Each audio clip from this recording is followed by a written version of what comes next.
నందు ప్రియమైన సంగమా, దేవుని బిడ్డలారా, మన ప్రభువును రక్షకుడైన యేసు స్వామి పేర మీ అందరికీ ఈ మండల కాల శుభాలు వందనాలు తెలియజేస్తూ ఉన్నాను. ఆరాధనకు సమయమైంది. ప్రార్థనతో ఆరాధన ప్రారంభం చేద్దాం. ప్రార్థన చేసుకుందాం. లోక పాపాలను మోసుకొని పోవు దేవుని గొర్రెపిల్లవైన మా యేసు స్వామి, మీ పరిశుద్ధమైన పాదములకు వందనాలు స్తోత్రాలు చెల్లిస్తూ ఉన్నాము నాయన. ఈ పగటి వేళంతా కూడా మీ బలిష్టమైన రెక్కల చాటున సంఘాన్ని కాచి ఈ మండల కాల ధ్యానములో 25వ రోజులోనికి మమ్మల్ని ప్రవేశపెట్టిన గొప్ప దేవుడవు. రావలసిన మా ప్రియులందరిని తోడుకొని రండి. వచ్చిన మా స్వరాలతో మిమ్మల్ని కీర్తించడానికి, గణపరచడానికి సహాయం చేయండి.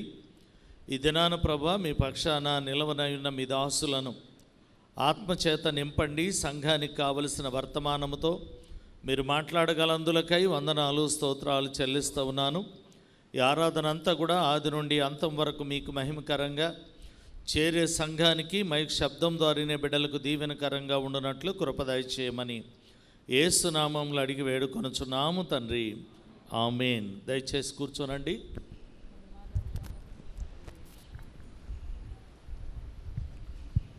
సాయంకాల ఆరాధనలోకి వెళ్ళటగాను ఆంధ్ర క్రైస్తవ కీర్తన పుస్తకంలో నుండి 679వ కీర్తన పాడుతూ దేవుని మహింపరుస్తూ ఆరాధనలోనికి ప్రవేశిద్దాం. చిన్న పుస్తకాల్లో 55వ పాట.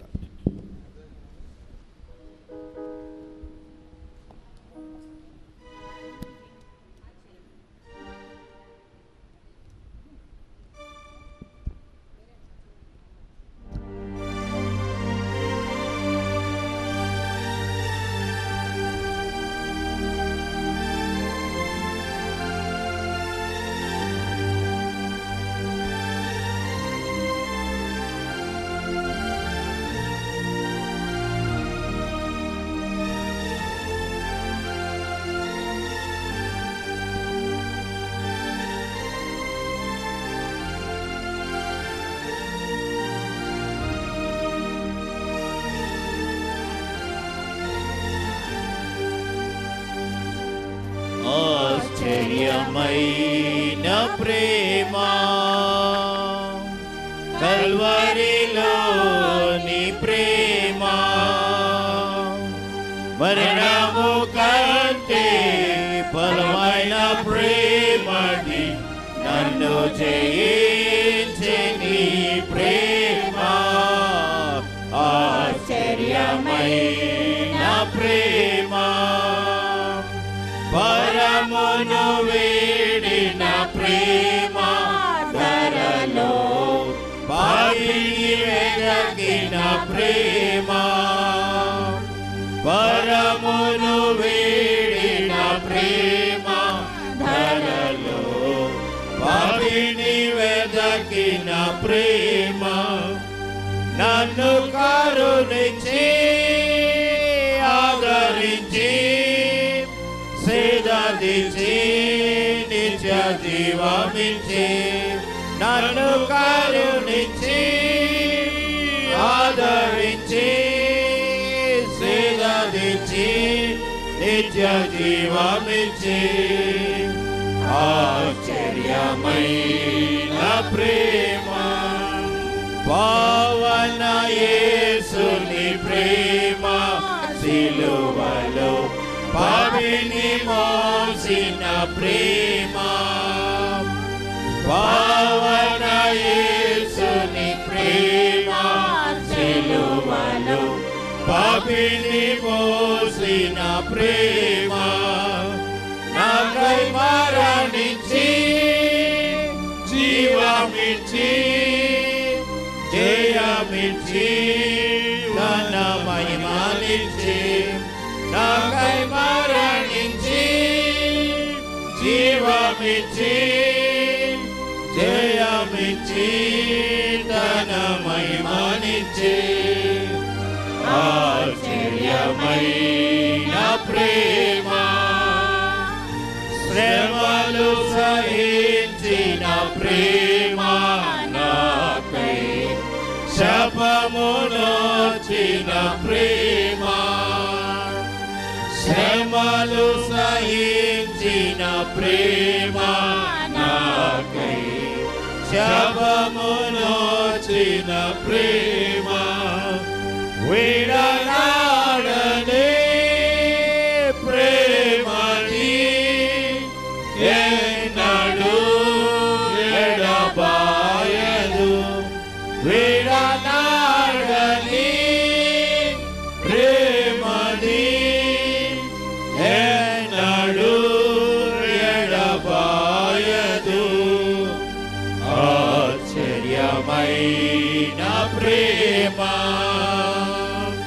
నా స్థితి చూచిన ప్రేమ నాపై జాలిని చూపిన ప్రేమ నా స్థితి చూచిన ప్రేమ నాపై జాలిని చూపిన ప్రేమ నాకై పరుగెత్తి కౌగలించి మోగాడి కన్నీటి తుడిచి నాకై పరుగెత్తి కౌగలించి మోగాడి కన్నీటిని తుడిచి ఆశ్చర్యమైన ప్రేమ కల్వరిలోని ప్రేమ మరణము కంటే బలమైన ప్రేమది నన్ను జయించే నీ ప్రేమ ఆశ్చర్యమైన ప్రేమ. తండ్రి యొక్కయు కుమారుని యొక్కయు పరిశుద్ధాత్మ యొక్కయు నామమున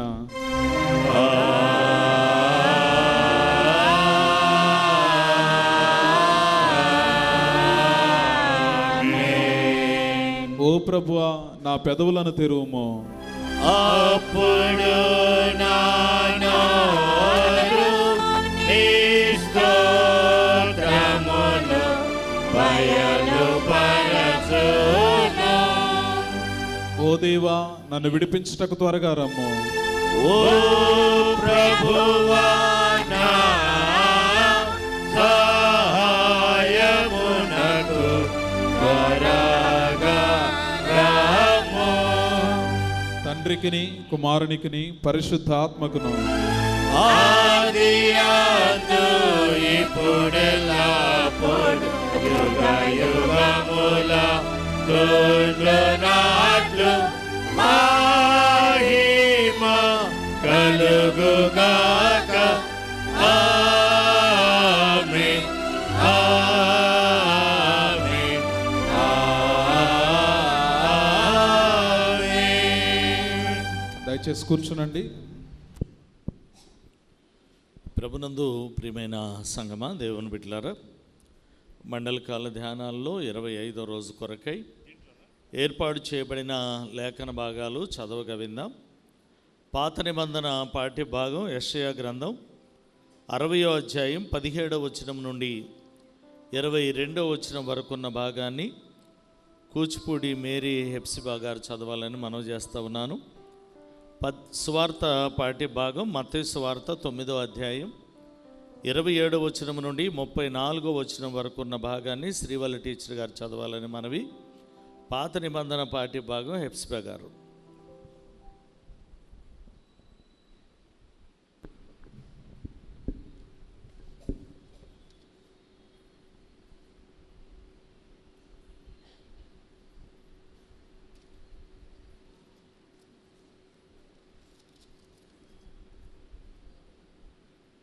ఈ శ్రమకాల ధ్యానంలో 20వ దినము ఏర్పాటు చేయబడిన పాత నిబంధన పాఠ్యభాగము యెషయా గ్రంథము 60వ అధ్యాయము 17వ వచనము నుంచి 22వ వచనం వరకు.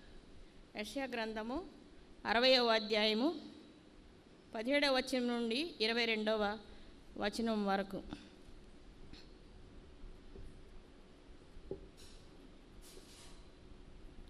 నేను ఇత్తడికి ప్రతిగా బంగారము తెచ్చుచున్నాను, ఇనుమునకు ప్రతిగా వెండిని, కర్రకు ప్రతిగా ఇత్తడిని, రాళ్లకు ప్రతిగా ఇనుమును తెచ్చుచున్నాను.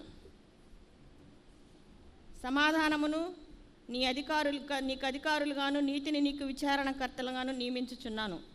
ఇకను ఏ దేశమును బలాత్కారమను మాట వినబడదు. నీ సరిహద్దులలో పాడు అను మాట కానీ నాశనం అను మాట కానీ వినబడదు. రక్షణయే నీకు ప్రాకారములనియు ప్రఖ్యాతియే నీ గుమ్మములని నువ్వు చెప్పుకొందువు. ఇక మీదట పగలు సూర్యుని ప్రకాశము నీకు వెలుగుగా ఉండరు. నీకు వెలుగిచ్చుటకై చంద్రుడు ఇక నువ్వు ప్రకాశింపరు. యెహోవాయే నీకు నిత్యమైన వెలుగుగా ఉండును. నీ దేవుడు నీకు భూషణముగా ఉండును.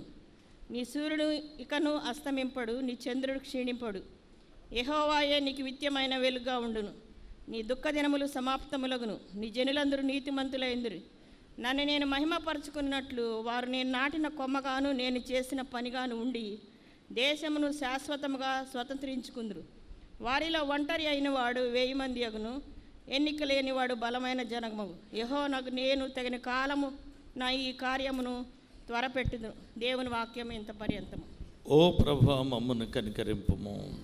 దేవునికి స్తోత్రము కలుగును గాక. స్వార్థ పాఠ్యభాగం శ్రీవల్ టీచర్ గారు.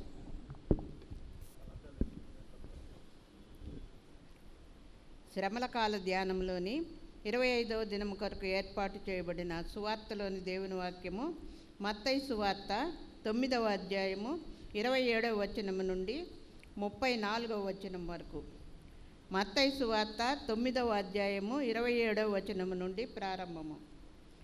యేసు అక్కడ నుండి వెళ్ళుచుండగా 2 గ్రుడ్డివారు ఆయన వెంట వచ్చి, దావీదు కుమారుడా, మమ్మను కనికరించుమని కేకలు వేసిరి. ఆయన ఇంట ప్రవేశించిన తరువాత ఆ గ్రుడ్డివారు ఆయన యొద్దకు వచ్చిరి. యేసు, నేను ఇది చేయగలనని మీరు నమ్ముచున్నారా అని వారిని అడుగగా, వారు నమ్ముచున్నాము ప్రభువా అని ఆయనతో చెప్పిరి. అప్పుడు ఆయన వారి కన్నులు ముట్టి, మీ నమ్మిక చొప్పున మీకు కలుగుగాక అని చెప్పినంతలో వారి కన్నులు తెరవబడెను. అప్పుడు యేసు, ఇది ఎవరికిని తెలియకుండా చూచుకొండని వారికి ఖండితముగా ఆజ్ఞాపించెను.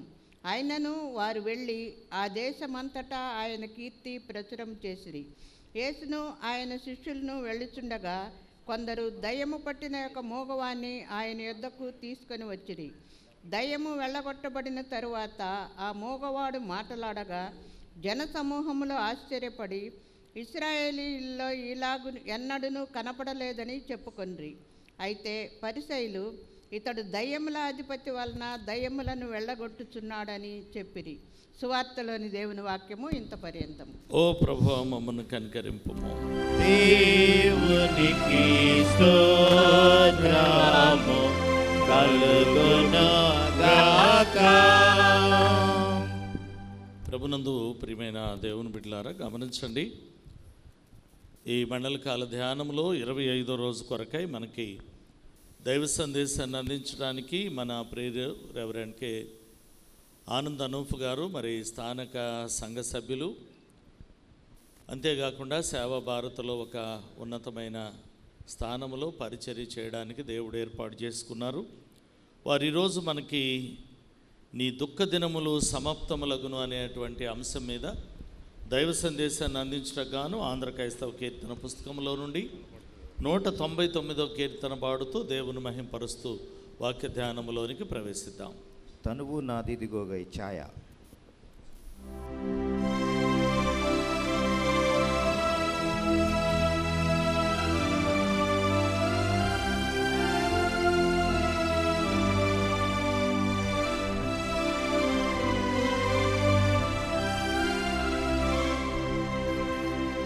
సిరులెల్లా వృథా కాగా పరికించి నాకున్నా గర్వము తిరస్కారితో వేల మహిమారాజు మరణాద్భుతపు సిలువా నరయోసు నాటి వేళ ముఖ్యములైన సిరలుల్లా వృథా కాగా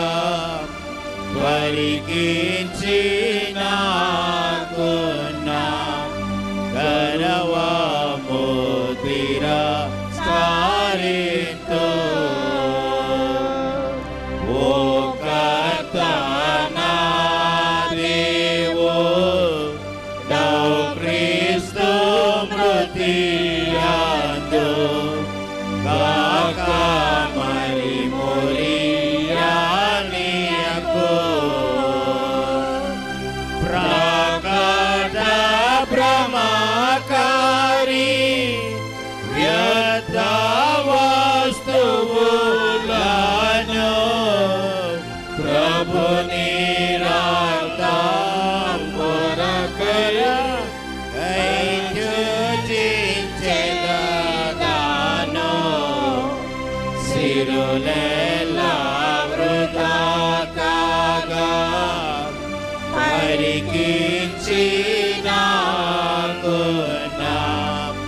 గౌరవంబు తిరస్కరితు.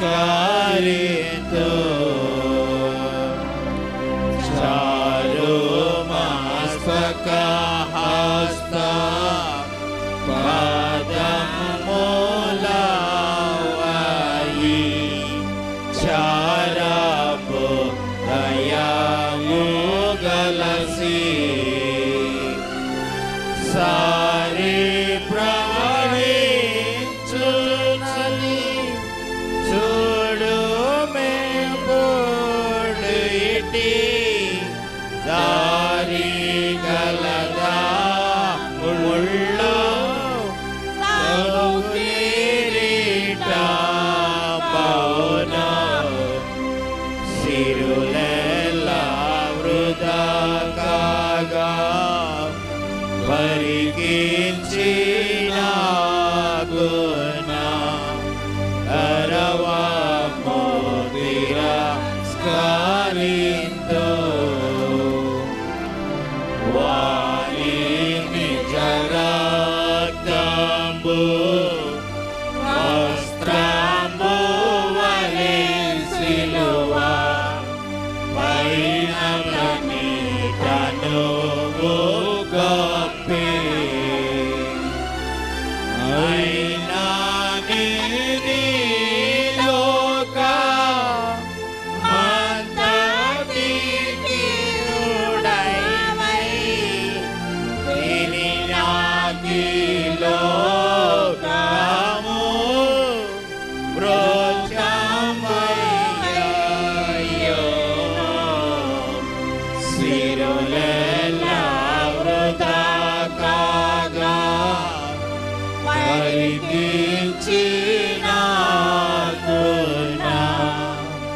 అరవము తిరస్కరితు.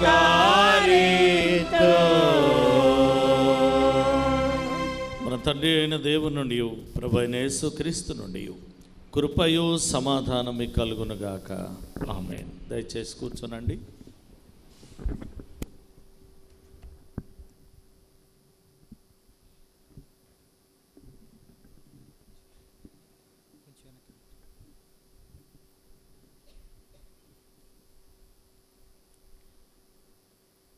ప్రభు అయిన యేసుక్రీస్తు వారి యొక్క శుభనామంలో చేరి వచ్చినటువంటి Saint Mark's Saint Mary Lutheran సంఘ సభ్యులందరికీ కూడా ఈ సాయంకాలపు శుభాభివందనాలు తెలియపరుస్తున్నాను. ఈ యొక్క లెంట్ సీజన్లో 25వ దినము మీతో కలిసి దేవుని యొక్క వాక్యాన్ని ధ్యానం చేయటానికి దేవుడు నాకు అనుగ్రహించిన ఈ శ్రేష్టమైన సమయాన్ని బట్టి దేవునికి వందనాలు. ప్రేమించి మరి నాకు ఇచ్చిన ఈ అవకాశాన్ని బట్టి సంఘ సీనియర్ పాస్టర్ గారు అయినటువంటి రెవరెండ్ పి దేవదాస్ అయ్య గారికి మరియు నానిబాబు గారికి కిరణ్కి నేను నా పక్షముగా నా కుటుంబ పక్షముగా ధన్యవాదాలు తెలియపరుస్తూ ఉన్నాను. ఈ యొక్క అంశము ఇవ్వబడినప్పుడు ధ్యానం చేస్తున్నప్పుడు చాలా ఆలోచనలు వచ్చినాయి. ఈ ఒక 3 దృష్టాంతాలు మీ మధ్యలోకి తీసుకొని వస్తాను వాక్యంలోనికి వెళ్ళకముందు. కానీ ఇన్ని దుఃఖ దినములు సమాప్తములగును అనేటటువంటి ఈ యొక్క యెషయా వ్రాసిన గ్రంథంలో ఉన్నటువంటి మాటలను 17 నుంచి నేను చదువుతూ ఉంటున్నప్పుడు యేసుకు దేవుడు తన యొక్క వాగ్దానాలను ఇచ్చిన పరిస్థితిని నేను అర్థం చేసుకోవటానికి ప్రయత్నం చేస్తుంటున్నప్పుడు 3 విషయాలు కనపడ్డాయి. అదేంటంటే మొదటిది శ్రమలో నిరీక్షణ అనేటటువంటి హోప్ ఇన్ సఫరింగ్. దీన్ని అప్లికేషన్ మొత్తము అధ్యాయంలో ఉన్నటువంటి ఈ వచనాలను తీసుకుంటే నిరుత్సాహపడిన వారి కొరకు ఈ వచనాలు ఉద్దేశించబడినవి.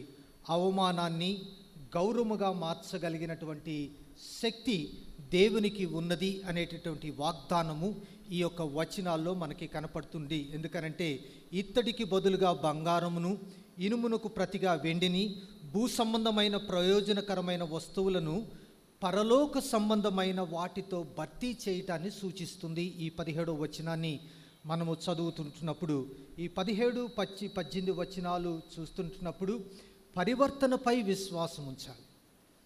పరివర్తన, ట్రస్ట్ ఇన్ ట్రాన్స్ఫర్మేషన్. దేవుడు మన జీవితాలలో అపవిత్రమైన దానిని పవిత్రమైన దానిగా మరియు అశుద్ధమైన దానిని పవిత్రముగా మార్చగలడు అనేటటువంటి విషయాన్ని ఈ యొక్క వాక్య భాగ ధ్యానాల్లో మనకి అర్థమవుతూ ఉంటుంది. మూడవదిగా వెలుగులో జీవించటం, లివింగ్ ఇన్ లైట్. అంటే క్రైస్తవులు దేవుని మహిమను ప్రతిబింబిస్తూ వెలుగు బిడ్డలుగా జీవించాలని ప్రోత్సహించాడు. దానికి తన వాక్యంలో చెప్తూ, సూర్యుడికి బదులుగా లేకపోతే చంద్రునికి బదులుగా నేనే, నా సన్నిధి మీకు వెలుగుగా ఉంటుంది అనేటటువంటి విషయాన్ని, భౌతిక సూర్య చంద్రుల స్థానంలో దేవుని మహిమ వస్తుంది. ఇది దుఃఖములో తొలగిపోయి దేవుడు తన ప్రజల జీవితాలను నేరుగా ప్రకాశింపజేసే నిరంతర ఆనంద స్థితిని కలుగు చేస్తుంది అనేటటువంటిది భావన ఈ వాక్యాల్లోనికి వస్తుంది. కానీ ఈ యొక్క లెంట్ సీజన్కి మనము ధ్యానం చేసుకోవలసిన వాక్యాలను ఈ లోకావు రాసిన సువార్త 9వ అధ్యాయాన్ని తీసుకొని పెట్టుకుంటే అక్కడ మనకి చాలా సత్యాలు మనకి కనపడుతూ ఉంటాయి. ఈ లెంట్ దినాలకు మాత్రమే సంబంధించి మనల్ని మనము పరీక్షించుకోవటానికి, మనల్ని మనము వాక్యములో నుంచి సరిచేసుకోవటానికి చక్కటి వివరణ అనేది ఈ యొక్క 27 నుంచి 34 వచనాలు చదువుతున్నప్పుడు మనకి కనపడుతూ ఉంటాయి.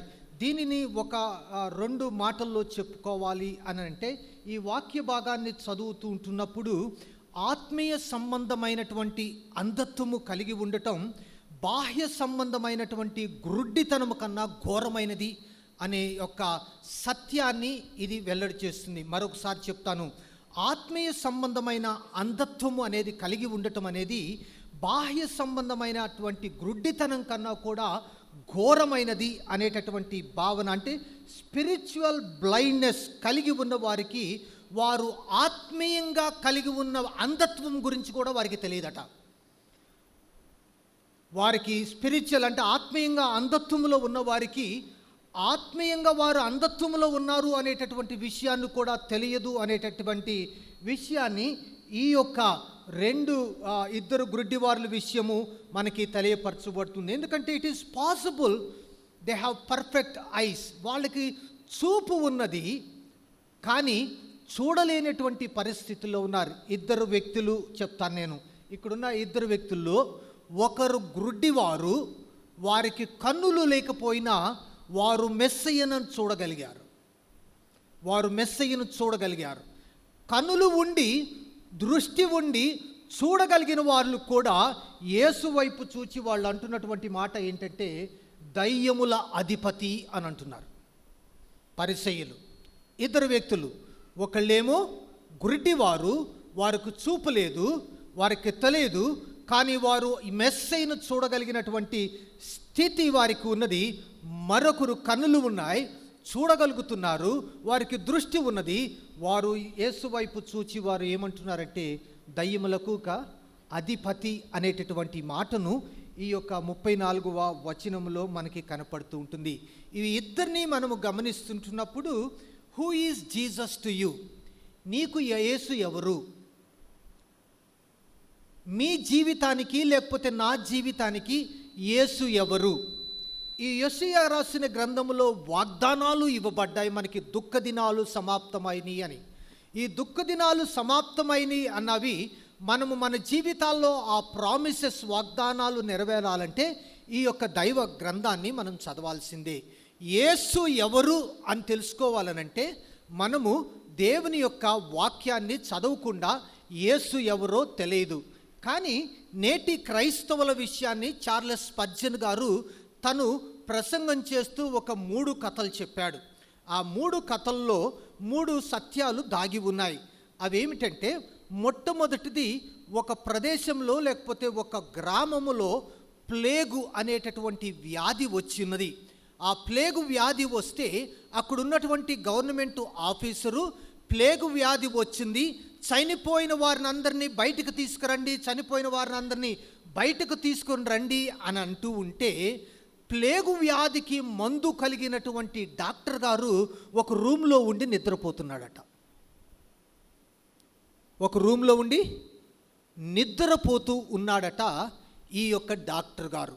అది మొదటి సత్యం. మొదటిది, మన గ్రామంలో ఉన్న వారందరూ కూడా చనిపోతుంటే దాని యొక్క రెమెడీ మనకు తెలిసి కూడా దీనిని చదవలేనటువంటి ఉపయోగలేనటువంటి పరిస్థితుల్లో మనం ఉంటున్నాం. రెండవది ఏమిటంటే, ఒక 100 మంది జనాభాతో వెళుతున్నటువంటి ఒక నావ, షిప్ ప్రయాణమై వెళుతూ ఉంటున్నప్పుడు తుఫానులో చిక్కుకున్నది. తుఫానులో చిక్కుకొని ఆ తుఫానులో ఆ యొక్క షిప్పు రాళ్లకు కొట్టుకొని అది పగిలిపోతే అందులో ఉన్నటువంటి 100 మంది చనిపోతారట. 100 మంది చనిపోయేటటువంటి పరిస్థితి వస్తే ఆ యొక్క నావను, షిప్ను నడిపించేటటువంటి కెప్టెన్, నావికుడు ఏంటంటే కింద డెక్లో కూర్చొని నిద్రపోతున్నాడట. కింద డెక్లో కూర్చొని నిద్రపోతున్నాడు. ఎప్పుడు? ప్రళయములో ఈ యొక్క షిప్పు చిక్కుకుంటున్నప్పుడు ఈ యొక్క వాక్యము మనకి ఎరిగియుండి కూడా దీనిని ఉపయోగించలేనటువంటి అంధత్వంలో మనం ఉండిపోతున్నామేమో. మూడవది ఒక వ్యక్తి తన జీవితము ఉరిశిక్షకు అందించబడింది. ఉరిశిక్షకు ఇవ్వబడినటువంటి ఆ జీవితము తెల్లారితే నాకు ఉరిశిక్ష వేస్తారు అనేటటువంటి పరిస్థితి. దానిలో ఆయన చాలా భయపడుతున్నాడు.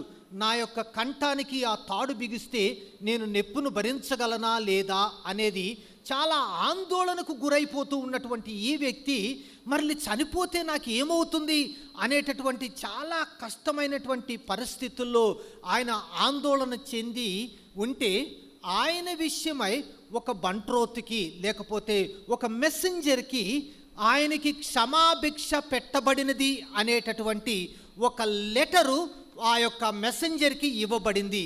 ఆ మెసెంజర్ ఏం చేశాడంటే ఆ యొక్క క్షమాభిక్షను తన చేతుల్లో పెట్టుకొని, జేబులో పెట్టుకొని ఒక గదిలో కూర్చొని నిద్రపోతున్నాడట. ఒక గదిలో ఉండి నిద్రపోతున్నాడంట. ఆత్మీయ సంబంధమైనటువంటి అంధత్వము కలిగిన వారు అది బాహ్య సంబంధమైనటువంటి అంధత్వం కన్నా, గురుడ్డితనం కన్నా కూడా ఘోరమైనది. ఎన్ని సంవత్సరాలు మనము ఈ లెంట్ సీజన్లో మనము ప్రార్థనలో పాల్గొంటూ కూడా ఈ వాక్యాన్ని ధ్యానం చేసే విషయంలో కానివ్వండి, ఈ వాక్యాన్ని మన జీవితంలో అన్వయించుకునే విషయంలో దానిని మరిచిన వారమైతే మనము ఆ పరిసయ్యుల వలె మనము కూడా అంటాము, ఈయన దయ్యములకు అధిపతి అని.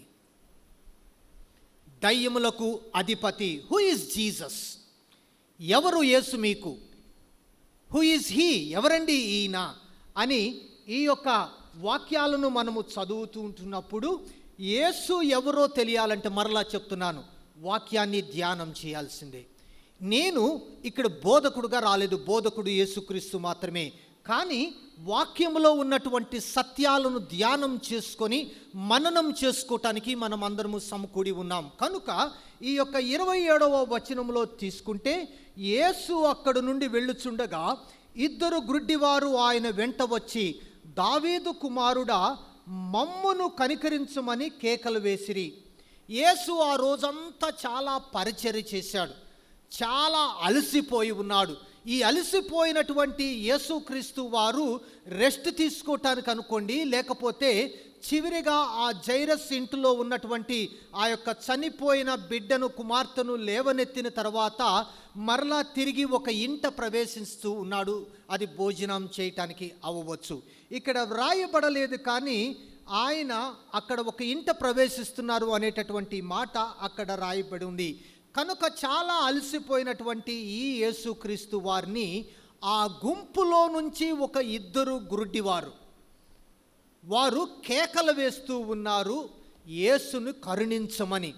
వారు దావీదు కుమారుడా అనే సంబోధిస్తూ వారు గమనిస్తూ వారు కేకలు వేస్తూ ఉంటున్నప్పుడు మొట్టమొదటి సత్యం మనం ఇక్కడ నుంచి నేర్చుకోవాల్సింది ఏంటంటే the condition of the man. మనుష్యుని యొక్క స్థితిని ఈ యొక్క గుడ్డి వారిని మనము చూసినప్పుడు వారి యొక్క స్థితి అనేది మనకి బోధపడుతుంది. కానీ ఆ అంధత్వము అనేది చాలా కామన్. ఆ దినాలలో చాలా సాధారణమైనటువంటి అంధత్వము కలిగి ఉండటం అనేది ఈజిప్ట్లో కానివ్వండి, ఇజ్రాయేలీల మధ్యలో కానివ్వండి, అరేబియన్ ప్రదేశంలో కానివ్వండి, అక్కడ వారికి గ్రుడ్డితనము అనేది చాలా సాధారణమైన విషయం. అదే విషయాన్ని సువార్తలలో కూడా గురుడ్డి వారిని బాగు చేశారు అనేటటువంటి విషయాన్ని ఎక్కువసార్లు సంబోధించబడింది. అది ఇతరుల యొక్క జబ్బులను నయం చేసే దాని విషయంలో కన్నా కూడా. కనుక గ్రుడ్డితనము అనేది అక్కడ బాహ్య సంబంధమైన గ్రుడ్డితనము అక్కడ కామన్గా అక్కడ తెలియపరచబడుతూ ఉంటుంది. అది ఎందుకు ఆ యొక్క అంధత్వము వారిలోకి వచ్చింది అనంటే అది పేదరికం వల్ల అవ్వచ్చు, లేకపోతే వారు నివసిస్తున్న ప్రదేశాలు పరిశుభ్రముగా ఉండకపోవచ్చు, లేకపోతే వారు అక్కడ ఉన్నటువంటి ఆ యొక్క సూర్యరశ్మి వేడిమి అధికమవటం వలన వారికి గ్రుడ్డితనము వచ్చి ఉండవచ్చు, లేకపోతే యాక్సిడెంట్స్ వలన, యుద్ధాల వలన, ఇన్ఫెక్షన్స్ సోకటం వలన వారికి ఆ గ్రుడ్డితనం వచ్చిందేమో, ఆ దినాలలో అధికమైందేమో తెలియదు. కానీ చాలామంది పుట్టుకతోనే గ్రుడ్డివారు అనేటటువంటి విషయాన్ని అక్కడ నేను గమనిస్తుంటున్నప్పుడు నా కూతురుని అడిగాను, పుట్టుకతోనే గుడ్డితనము ఎందుకు వస్తుందంటే సైన్స్లో నార్మల్ డెలివరీ అయ్యేటటువంటి వారికి, సాధారణమైనటువంటి ప్రసవం కనే వారికి తెలియకుండానే గోనోరియా అనేటటువంటి ఒక వైరస్ అనేది వారిలో ఉంటుంది. ఈ గోనోరియా అనేటటువంటి ఈ యొక్క క్రిమి ఆ యొక్క తల్లి శరీరంలో ఉన్న సంగతి కూడా తెలియదు. కనుక ఆ గోనోరియా అనేటటువంటి ఈ యొక్క ఇది పసిపిల్లల యొక్క కన్నులలో ప్రవేశించి ఆ పసిపిల్లల యొక్క కన్నులలో వారిని 3 దినాలలో గ్రుడ్డితనంలోకి తీసుకొచ్చేస్తాయట. ఈ దినాలలో పుట్టిన వెంటనే పిల్లలకి డ్రాప్స్ వేస్తూ ఉన్నారు కళ్ళల్లో, ఆ యొక్క ఇన్ఫెక్షన్స్ సోకకుండా. సి సెక్షన్ అంటే ఆపరేషన్ చేసి తీసే బిడ్డలకి అది సహజంగా రాదట.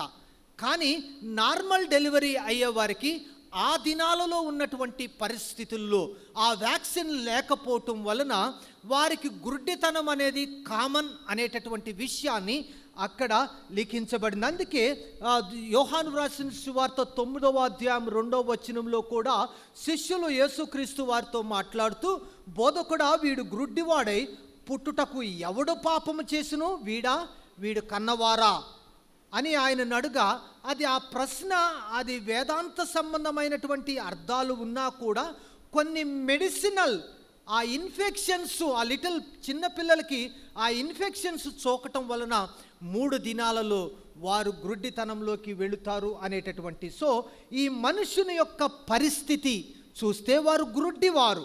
యేసు ప్రభు వారు పరిసయ్యులతో గ్రుడ్డివారికి త్రోవ చూపలేరు, వారు గుంటలో పడిపోతారు అనేటటువంటి విషయాన్ని కూడా చెప్పటం జరుగుతుంది. కనుక we see the condition of the man. ఈ యొక్క మనిషి గ్రుడ్డితనంలో కలిగి ఉన్నాడు. రెండవది, ఈ యొక్క వాక్యాన్ని మనము 27వ వచనాన్ని చదువుతుంటే అక్కడ వారు కేకలు వేసిరి అనేటటువంటిది, the cry of the man, మనిషి యొక్క కేకలు విషయాన్ని అక్కడ రాయబడి ఉన్నది. ఇది చాలా ప్రాముఖ్యమైనటువంటి విషయం. దీనిని బాగా అర్థం చేసుకోవాలి. ఈ యొక్క విషయాన్ని ఎందుకు కేకలు వేస్తున్నారు అనే దాన్ని మనం చూసుకుంటే, ఇద్దరు యేసుతో కలిసి ఆ గుంపులో వెంబడిస్తూ ఉన్నారు.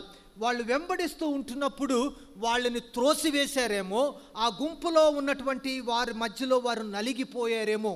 అది మనం ఊహించుకుంటే చాలామంది ప్రజలు యేసుక్రీస్తును వెంబడిస్తూ ఉంటున్నప్పుడు ఆ గ్రూప్లో ఆ బృందంలో వాళ్ళు ఉండి వారు కేకలు వేస్తూ ఉన్నారు. వారు చాలా ధైర్యముగా సిగ్గుపడకుండా ఒత్తిడులకు వారికి ఉన్నటువంటి పరిస్థితులకు లోబడి మాకెందుకులే అని పక్కకు వెళ్ళిపోకుండా ధైర్యంతో వారు కేకలు వేస్తున్నటువంటి విషయాన్ని అక్కడ కనపడుతూ ఉంటుంది. నో డౌట్ వాళ్ళకి యేసుక్రీస్తు ఎవరో తెలిసి ఉంటుంది.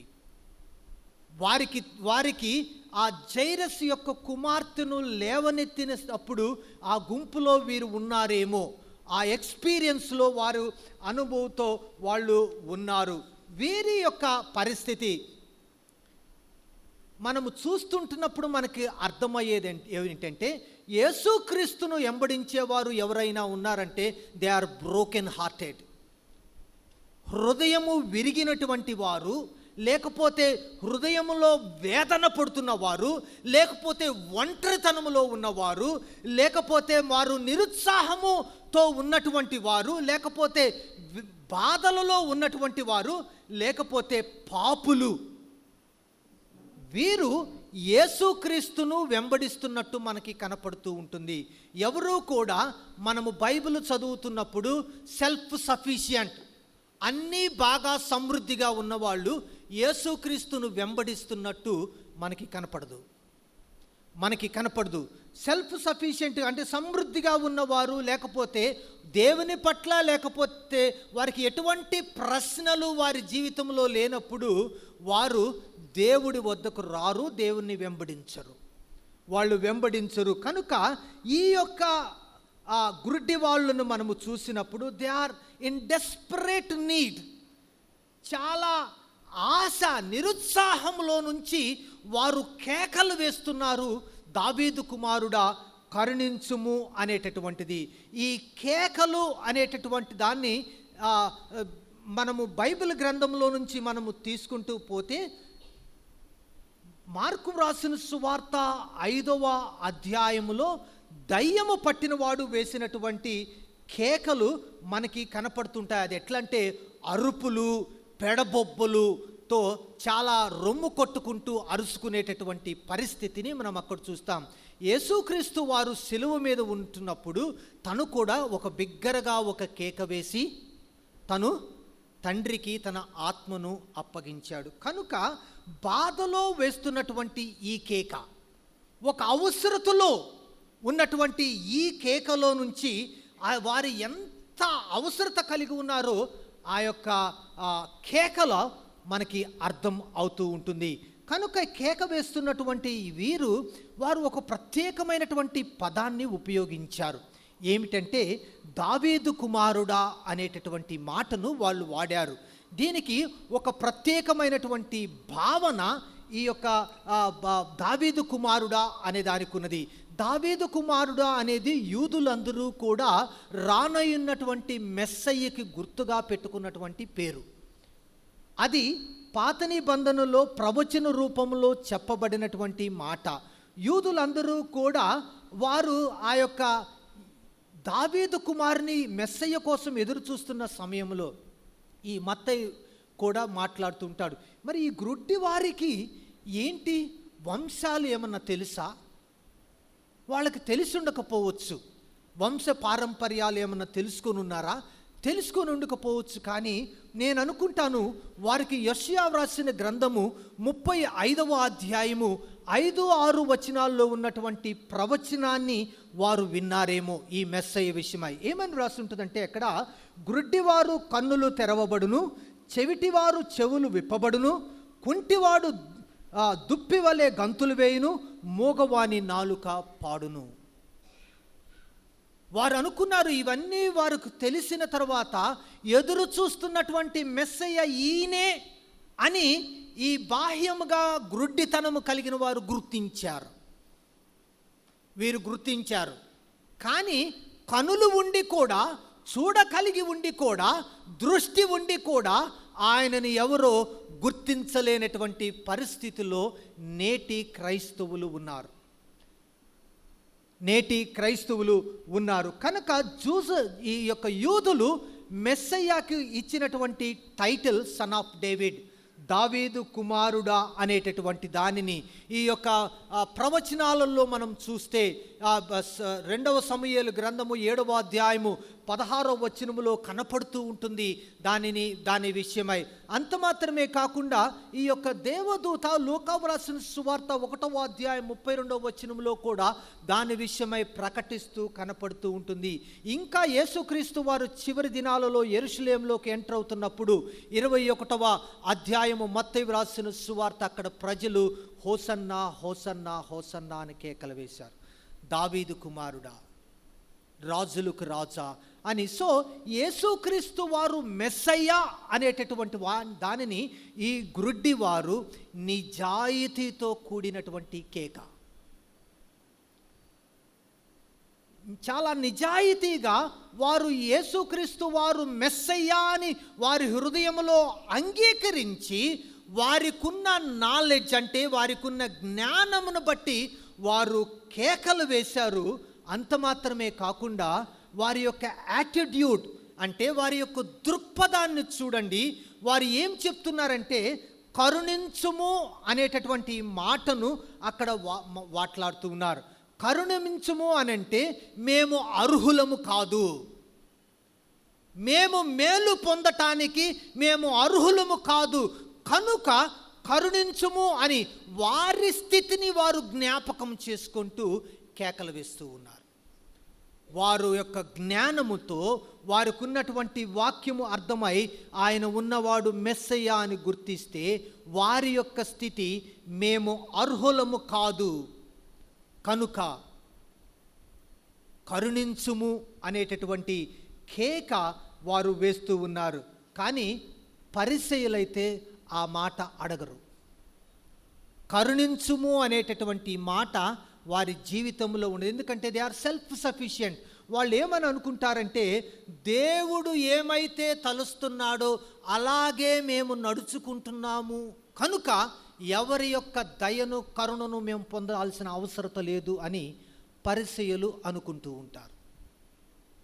అందుకే ఆ యొక్క దేవాలయంలో సుంకరి పరిసయ్యుడు చేస్తున్నటువంటి ప్రార్థనలో, నేను ప్రార్థన చేస్తాను, నేను గుడికి వెళ్తాను, నేను దశం భాగం ఇస్తాను, నేను ఈ మంచి కార్యక్రమాలు చేస్తాను, నేను అది చేస్తాను ఇది చేస్తానని చెప్తుంటే ఆ యొక్క సుంకరి పాపి రొమ్ము కొట్టుకుంటూ నేను పాపిని అని ప్రార్థన చేస్తున్నాడు. పరిసయ్యులు ఎప్పుడు ఒప్పుకోరు. కనికరము అనున్నది మనకు అర్హత లేకపోయినా పొందదగినటువంటి దేవుని యొక్క వాగ్దానము. యేసుక్రీస్తు వారి ద్వారా ఈ వాక్యము మనము ధ్యానం చేస్తున్నప్పుడు మనకి అర్థమయ్యేటటువంటిది. కనుక మన దేవుడు కరుణ కలిగిన దేవుడు, కనికరము కలిగినటువంటి యేసయ్య మన యేసయ్య. ఆయన వైపు చూస్తే రోగులను స్వస్థత పరిచినట్లు మనకు కనపడుతుంది, గ్రుడ్డి వారికి కన్నులు తెరిచినట్లు మనకు కనపడుతుంది, మూగవారు మాట్లాడుతున్నట్టు కనపడుతుంది, చెవిటివారు మాట్లాడుతున్నట్టు కనపడుతుంది, వ్యభిచారులు త్రాగుబోతులను వారికి రక్షణను అనుభవాన్ని ఇచ్చినటువంటి సంఘటనలు బైబిల్లో కనపడుతూ ఉంటాయి. చేతులు చాచి చిన్న పిల్లలను దగ్గరకు తీసుకొని కనికరించిన ఆ యేసయ్య ఒక విధవరాలు ఏడ్చుకుంటూ తన యొక్క కుమారుడితో కలిసి తను ఆ యొక్క ఫ్యూనరల్కి వెళుతూ ఉంటున్నప్పుడు యేసు చూచి, అయ్యో ఈమెకి ఎవరూ లేరే, ఈమెకున్న ఒక్కగానొక్క కుమారుడు చనిపోయాడే అని అక్కడ కనికరపడి ఆ యొక్క కాఫిన్ ముట్టి బ్రతికించినట్లు దేవుని యొక్క వాక్యము చెల్తుంది. కనుక ఈ యొక్క మనుషులకి they have a right knowledge. Messiah అనేటటువంటి విషయం తెలుసు. They have a right attitude. అదేంటంటే మాకు అర్హత లేదు, అర్హత లేకపోయినా కనికరించమని అనుకుంటున్నారు. They believed Jesus Christ is Messiah, Messiah అని అనుకున్నారు. కనుక కానీ ఇది చదువుతున్నప్పుడు నన్ను ఇంట్రెస్టింగ్గా నాకు ఈ వాక్యంలో నుంచి నన్ను తీసుకువెళ్ళింది ఏంటంటే యేసుక్రీస్తు వారు వారి కేకలు పట్టించుకోవాలా. He is not interested. వాళ్ళు అరుస్తున్నా కూడా వాళ్ళ విషయము యేసు తన అటెన్షన్ను ఇవ్వకుండా వెళ్ళిపోయాడు. కానీ ఈ యొక్క గ్రుడ్డివారు వారి యొక్క హృదయాలలో నుంచి కేకలు దేవునికి వారి హృదయాలని కుమ్మరించుకుంటూ ఉంటున్నారు. నిజాయితీగా వారిలో కలిగి ఉన్న అవసరతను దేవుని దగ్గర చెప్పుకున్నారు. ఏదో ఆషామాషిగా ఏదో మనసు మార్చుకొని వెళ్ళిపోదాంలే, ఇప్పుడు జరగకపోతే ఏమైంది, అలవాటు పడ్డాం కదా అని అనుకోలా. వారి జీవితంలో మనకి వెనుతిరిగి వెళ్లకుండా యేసుక్రీస్తును వెంబడించినటువంటి ఆ పర్సిస్టెన్స్, వదిలిపెట్టినటువంటి స్థితి కనపడుతూ ఉంటుంది. మూడవదిగా ఈ మనిషి యొక్క పరిస్థితిని మనం గమనిస్తే this confrontation of the man. ఈ యొక్క మనుష్యులు ముఖాముఖిగా యేసుక్రీస్తుతో కలుసుకొని వారితో కలిగిన పోరాటము, ఆ ఘర్షణ, ముఖాముఖిగా దర్శించినటువంటి ఆ 28వ వచనం చదివితే, ఆయన ఇంట ప్రవేశించిన తర్వాత ఆ గురుడ్డివారు ఆయన యొద్దకు వచ్చిరి, యేసు నేనే ఇది చేయగలనని మీరు నమ్ముచున్నారా? వాళ్ళ దగ్గరికి వెళ్ళాడు, ఎమ్మడి పడ్డారు. రోజంతా పనిచేసిన యేసయ్య అలసిపోయాడు. అయినా సరే వీడి విడిచిపెట్టకుండా యేసయ్య వాళ్ళని ఒక విచిత్రమైన ప్రశ్న ఎమ్మడి పడుతుంటే, మీ యేసు నేను ఇది చేయగలనని మీరు నమ్మగలుగుతున్నారా, నమ్ముచున్నారా అనేటటువంటి ఒక వింత ప్రశ్న. ఎందుకు ఆ ప్రశ్న యేసుక్రీస్తు వారు వేసి ఉంటారు అనంటే, the purpose of that question is not denying their faith. వారి విశ్వాసాన్ని తృణీకరించటానికి ఆ ప్రశ్న వేయలేదు, కానీ వారిలో ఉన్నటువంటి విశ్వాసాన్ని ధృవీకరించుకోవటానికి, వారు నిజముగా వారి అవసరతను గుర్తించారా, వారు నిజముగా లోకరక్షకుడును పాపము నుంచి విమోచన కలుగ చేసేటటువంటి మెస్సయ్యగా వారు అంగీకరించారా లేదా అనేటటువంటి మాటను ధృవీకరించుకోవటానికి యేసుక్రీస్తు వారు ఆ యొక్క ప్రశ్న వేశారేమో. అందుకే రోమీలకు వ్రాసిన పత్రిక 10వ అధ్యాయం 9వ వచనములో, యేసు ప్రభువని నీ నోటితో ఒప్పుకొని నీ హృదయమందు విశ్వసించిన యెడల. చాలామంది నోటితో ఒప్పుకుంటారు కానీ హృదయమందు విశ్వసించరు. మత సంబంధమైనటువంటి పరిసయ్యుల వలె వారు ప్రవేశిస్తూ ఉంటారు. కనుక faith is necessary for the conversion. ఒక మార్పు రావాలి అని అంటే విశ్వాసము ముఖ్యమే, కానీ ఒక మనిషి యొక్క స్వస్థత కొరకు విశ్వాసము అవసరత లేదు. ఒక మనిషి స్వస్థత పొందాలంటే విశ్వాసము లేకుండా ఉన్న వారిని కూడా యేసుక్రీస్తు వారు బాగు చేసినట్లు మనకి కనపడుతూ ఉంటుంది. కానీ ఒక మనిషి జీవితంలో మార్పు కావాలి అనంటే, ఆ రూపాంతరము చెందాలి ఆయన పోలికలు అనంటే, మనకి విశ్వాసము అవసరము అనేటటువంటి విషయాన్ని వారు ముఖాముఖిగా దేవునిని కలిసినప్పుడు కనికరము చూసే మెస్సయ్య, వాగ్దానము చేసేటటువంటి మెస్సయ్యకి మీకు సూర్యుడు అవసరం లేదు, చంద్రుడు అవసరం లేదు, నేనే. ఆ వాగ్దానము నేనే మీ మధ్య నివసిస్తున్నాను. Immanuel, the God of Immanuel, ఆయనతో మనతో ఉన్నాడు. చివరిగా 4వది, ఈ యొక్క గురుడ్డి వారిని చూస్తూ ఉంటున్నప్పుడు వారి యొక్క స్థితిని మనము గమనించాము, వారి యొక్క కన్వర్షన్ని మనము గమనించాము. చివరిగా మాట్లాడితే కన్వర్షన్ ఆఫ్ ద మెన్,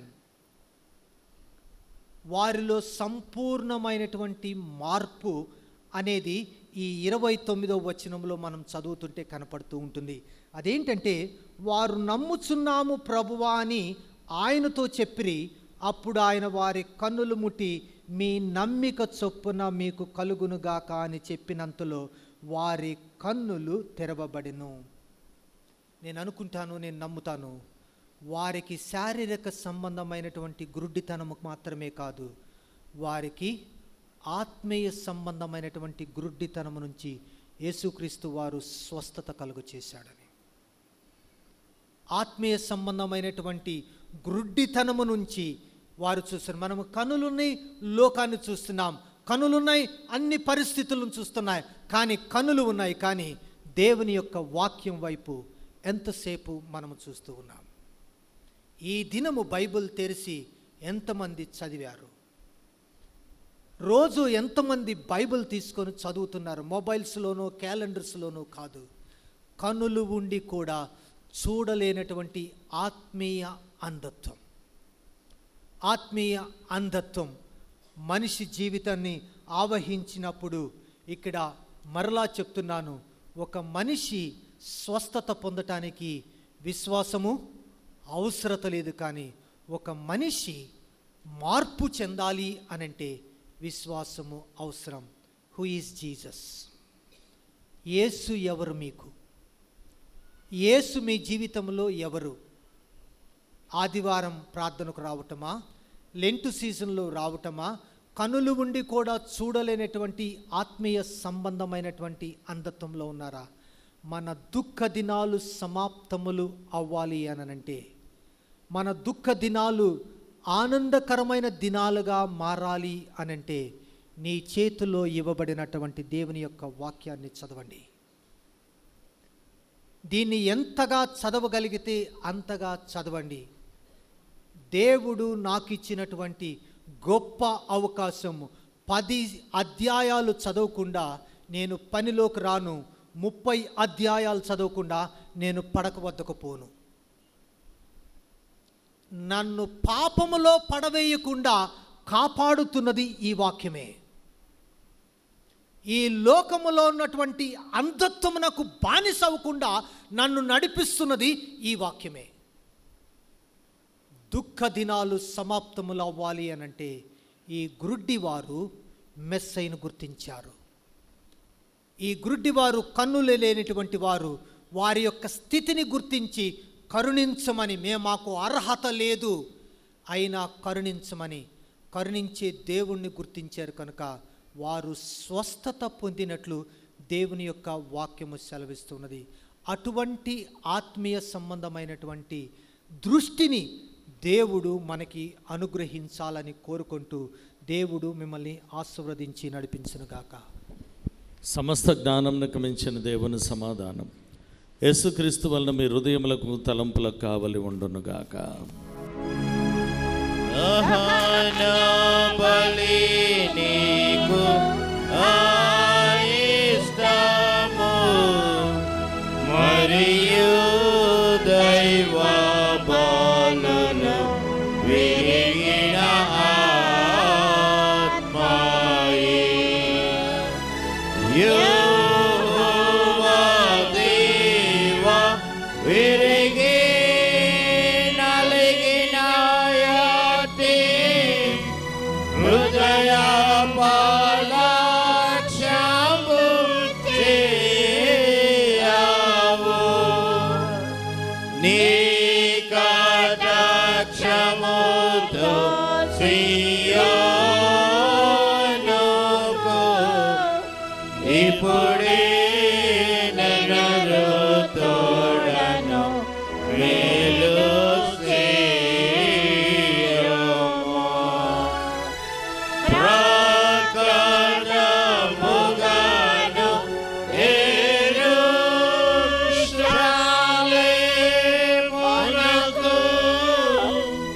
ప్రాకారములను కట్టింపు.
దయచేసి కూర్చోనండి.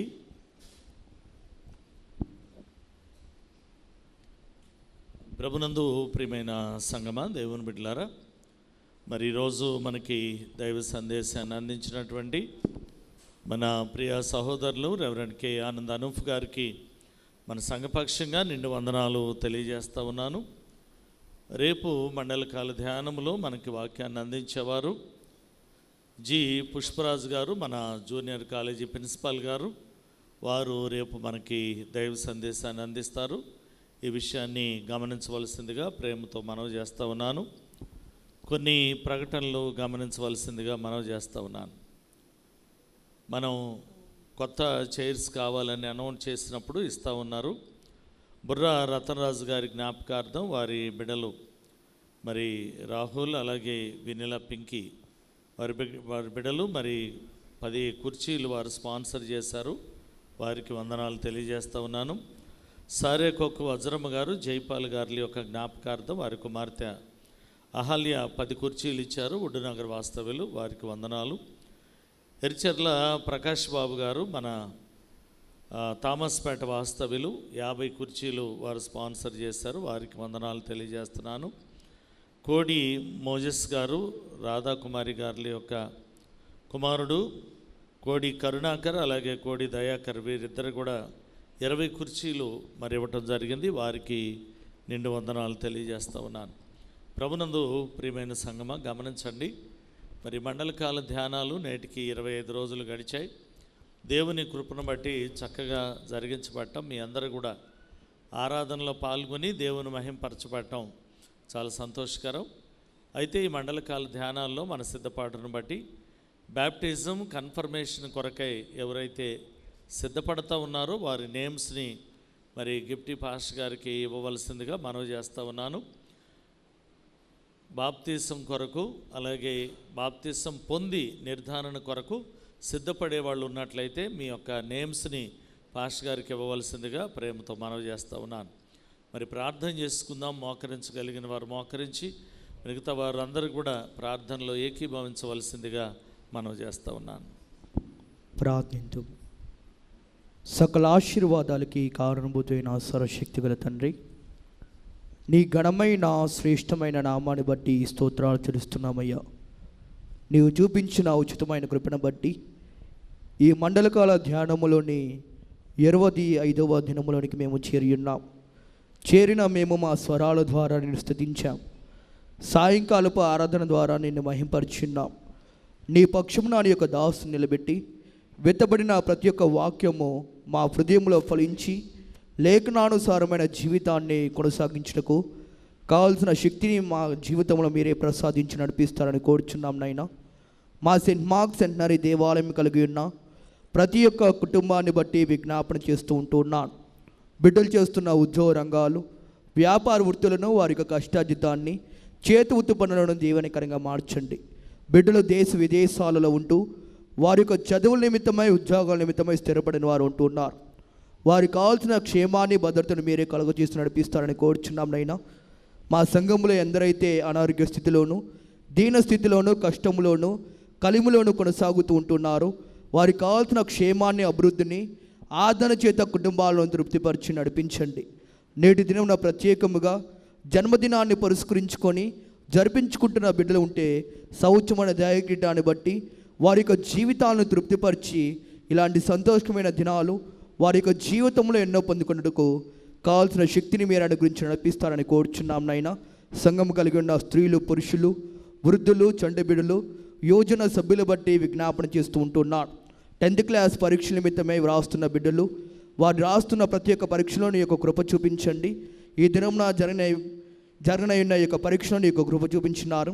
ఇంకా ఎన్ని పరీక్షలు అయితే వారు సిద్ధపడుతూ ఉంటున్నారు, వారు రాస్తున్న ప్రతి ఒక్క పరీక్షలో కూడా కావాల్సిన సిద్ధపాటును విద్యార్థులకు మీరే అనుగ్రహించి నడిపిస్తారని కోరుచున్నాం నైనా. నీ యొక్క దాసుని ద్వారా వెత్తబడిన యొక్క వాక్యము ఆయా స్థలాల్లో ఉండి ఆలకించిన మా తోటి సహోదరులైన హిందూ సహోదరులు, ముస్లిం సహోదరులు, క్రైస్తవ సహోదరులు బట్టి ప్రార్థన చేస్తూ ఉంటున్నాడు. వినడం వలన విశ్వాసము కలగనని మీ లేఖనం ద్వారా సెలవిచ్చినారు. వినిన యొక్క వాక్యాన్ని బట్టి వారి యొక్క నడుములు కట్టి నేను వెంబడించుటకు కావాల్సిన శక్తిని మీరు అనుగ్రహించి నడిపిస్తారని కోరుచున్నాం నైనా.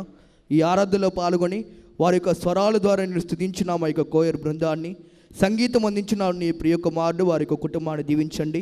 మా యొక్క సెక్షనల్స్ చేస్తున్న ప్రతి ఒక్క పరిచర్లో కూడా కావాల్సిన రెట్టింపైన ఆశీర్వాదము, ఆరోగ్యము చేత వారి యొక్క జీవితాలను తృప్తిపరిచి నడిపిస్తారని కోరుచున్నాం నాయన. దేవాలయాన్ని ప్రేమించి చైర్స్ నిమిత్తమై, అదే రీతిగా జనరేటర్ నిమిత్తమై ధనాన్ని, అదే రీతిగా చైర్స్ని బహుకరిస్తున్న ప్రతి ఒక్క కుటుంబాన్ని దీవించండి. వారు అందించిన దానికంటే ఆకాశవాకులిపి పట్టజాలనంత విస్తారమైన దీవెలతో మా సంఘ బిడ్డల్ని, వారి యొక్క కుటుంబాలను మీరే నింపి ఈ రాత్రి వేళ మంచి విశ్రాంతిని దయచేసి వేకుజామున నీ యొక్క సన్నిధానంలోనికి వచ్చి పర్యంతము యావత్ సంఘాన్ని నీ రెక్కల చాళ్ళ కింద భద్రపరిచి నడిపిస్తారని కోర్చు సంఘపక్షమున ప్రతి ఒక్క మనవి నీకే ఆరోపిస్తూ యేసు అతి పరిశుద్ధ నామాన్ని బట్టి వినముగా వేడుకుంటున్నాం పరమ తండ్రి, ఆమేన్. పరలోకమున మా తండ్రి, నీ నామం పరిశుద్ధపరచబడుగాక, నీ రాజ్యం వచ్చుగాక, నీ చిత్తం పరలోకమందు నెరవేరుచున్నట్లు భూమి యందును నెరవేరునుగాక. మా అనుదిన ఆహారం నేడు మాకు దయచేయము. మా ఎడల అపరాధం చేసిన వారిని మేము క్షమించి ఉన్న ప్రకారము మా అపరాధములను క్షమించుము.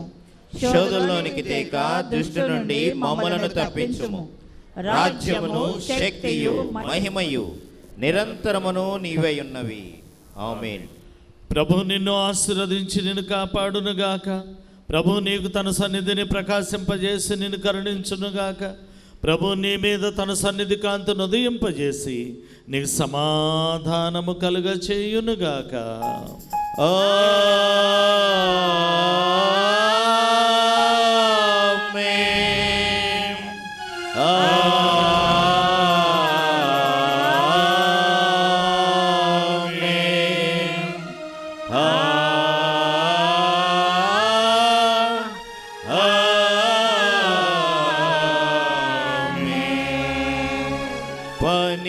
పనికిరాని పాత్రనని పారవేయకుమా,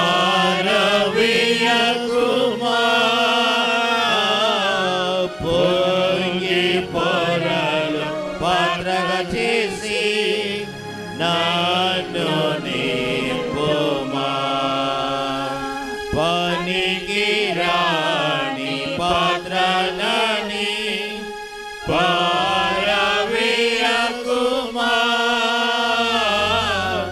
పొంగి పొరలు పాత్రగా చేసి నన్ను నింపుమా.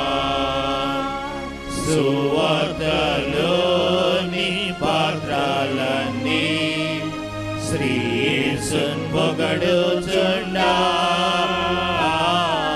సాక్షిగా నుండు పాత్రగా చేసి సత్యముతో నింపుము తండ్రి.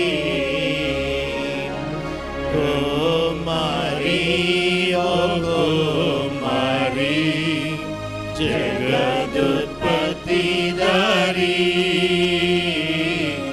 జిగటమన్నైన నా వంక చల్లగా చూడుమయ్యా.